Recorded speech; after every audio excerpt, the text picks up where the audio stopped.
I was just learning that from director himself early on, before the end of the screening. There was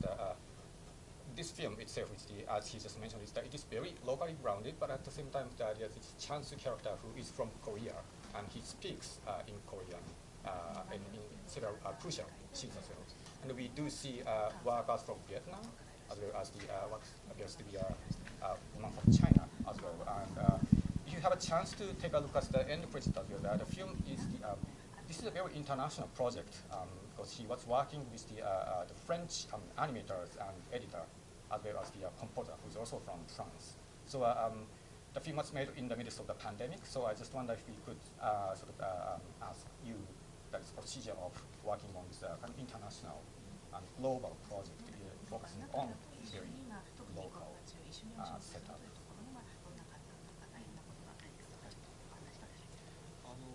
まず一つにその実際マニュアで、その労働者としてそのアジアの方々がたくさん来始めてるっていうのはあって、まあ、僕も目にその生活して目につくので、そういう人たちをまあ扱うっていうのは、まあ、必然だったと思います。というのはその、まあ、その田舎でその外国人が来るっていうのはすごい日本では以前は珍しかったっていうか、まあ、単一民族でそれで生活してきたんだけど、そういうのが、まあ、アジアの人たちが来るようになってどうコミュニケーションしていいのかっていうのはまだ模索中みたいなところも、マニアのその高齢者たちっていうのはあると思うので、まあ、扱わないとなっていうのは思いました。でそれはそれとして、まあ、菅さんっていうのは実際にまあ、菅さんも外国人ですけど、それも一つ珍しかったのでとても面白いなというふうに思ったのがあります。それとは別にフランスとの共同制作っていうのは、プロデューサーがパリ在住で彼と相談しながら編集を進めてました。その中で本当に2年半かかって、まあ、パンデミックがあって、なかなか、上映ができないので、まあ、とことん編集をしようということになって、で、まあ、どうやってもなかなかうまくいかないなっていうのをすごい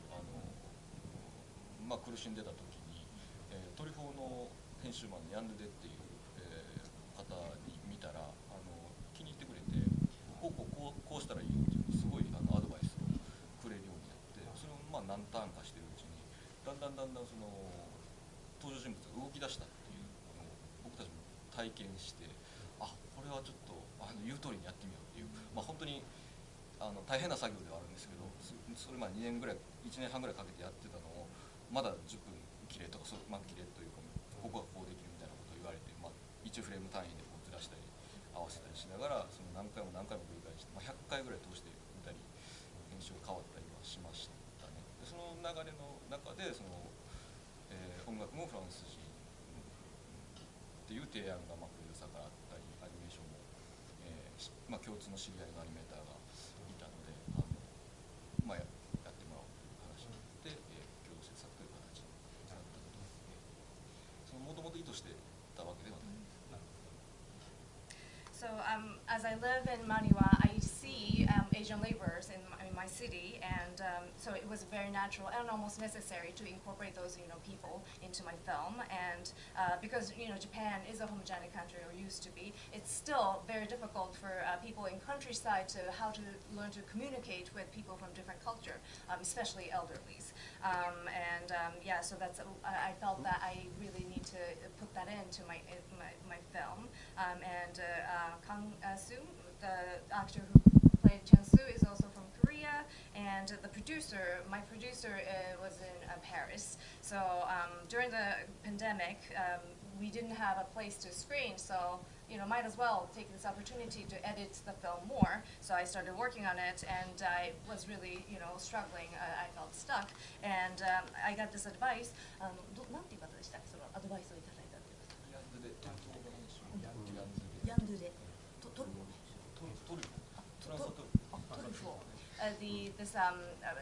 A person called Yandude gave me advice, and then the characters started moving in the film, so I continued to edit the film. I must have watched the film over 100 times and they would tell me I still need to cut 10 minutes. After I edited a year and a half, I still had to cut 10 minutes. So, frame by frame, I went through everything, and that was a hard process, but it was worth it. And through that connection, I found a music composer and animator in France. So this, international aspect of this film wasn't intentional. It just happened that way.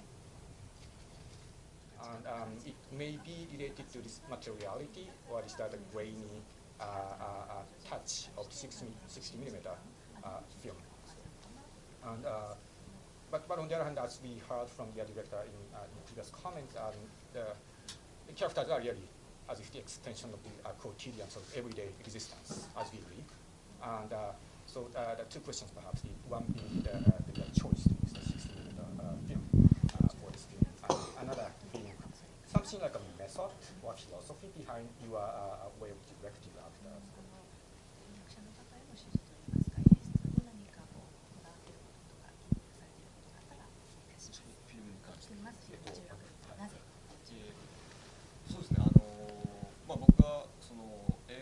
体験として衝撃を受けたのがやっぱ16ミリフィルムのドキュメンタリーっていうのがあって、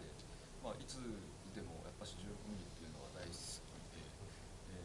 憧れでもあり、いつかは撮りたいなっていうふうに思ってました。So I chose a 16 millimeter film because I had this, respect and admiration for it. A lot of the films that I was inspired by, these are documentary films, but those were shot on film, and so I had this, admiration for the medium, and that's why I gravitated toward that.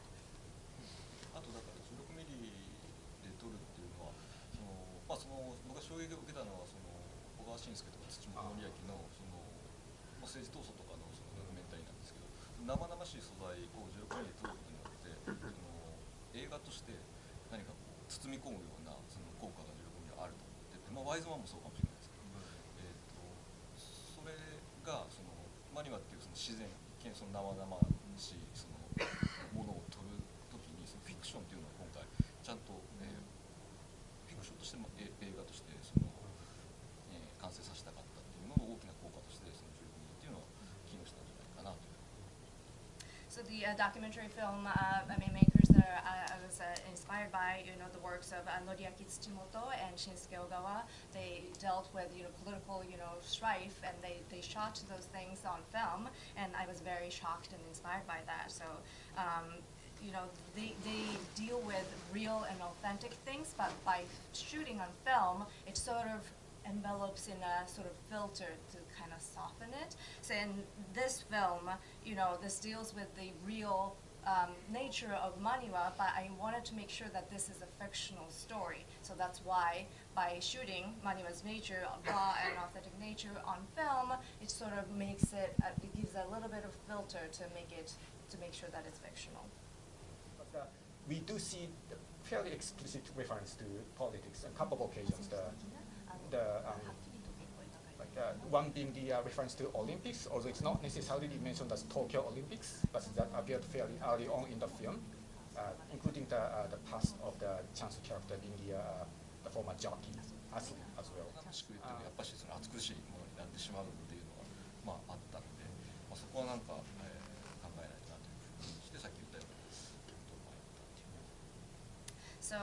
when they decided that they were going to have the Olympics in Tokyo, I was really enraged, and I thought about why. And this Olympic was supposed to be sort of a restoration for Fukushima, but once we got the Olympic, then they totally forgot about it, and now a lot of wrongdoings are being revealed, as you may know. But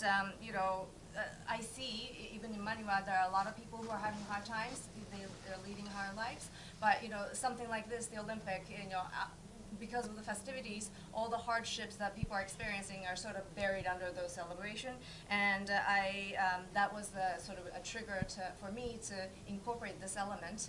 into the film. But at the same time, if it's too raw and not real, then it's a little too much. So I wanted to needed to come up with a way to incorporate that element, but without being too overly political about it. As you mentioned, the way you filmed it is kind of inspired by documentaries, and the majority of the movie does look like a documentary with shaky cam and everything else,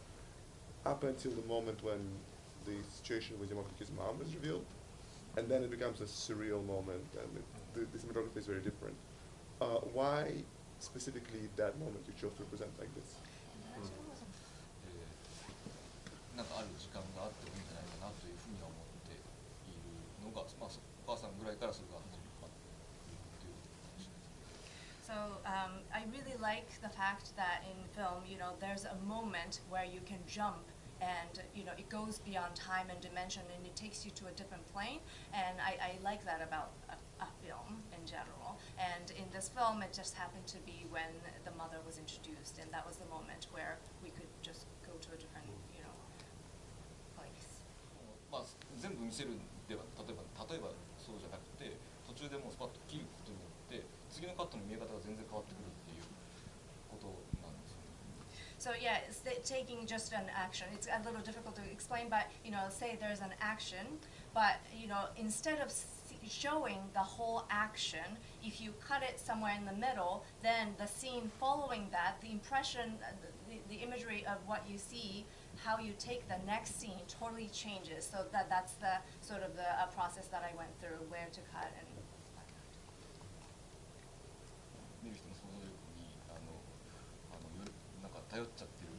面がたくさんあると思うんですけど。I leave a lot of things to people's imagination. With this film, I almost depend on your imagination to figure out what it is. But to me, the ending is a sliver of hope, and it's the maximum amount of hope that I can provide, considering what's happening in Maniwa and in Japan and the world. So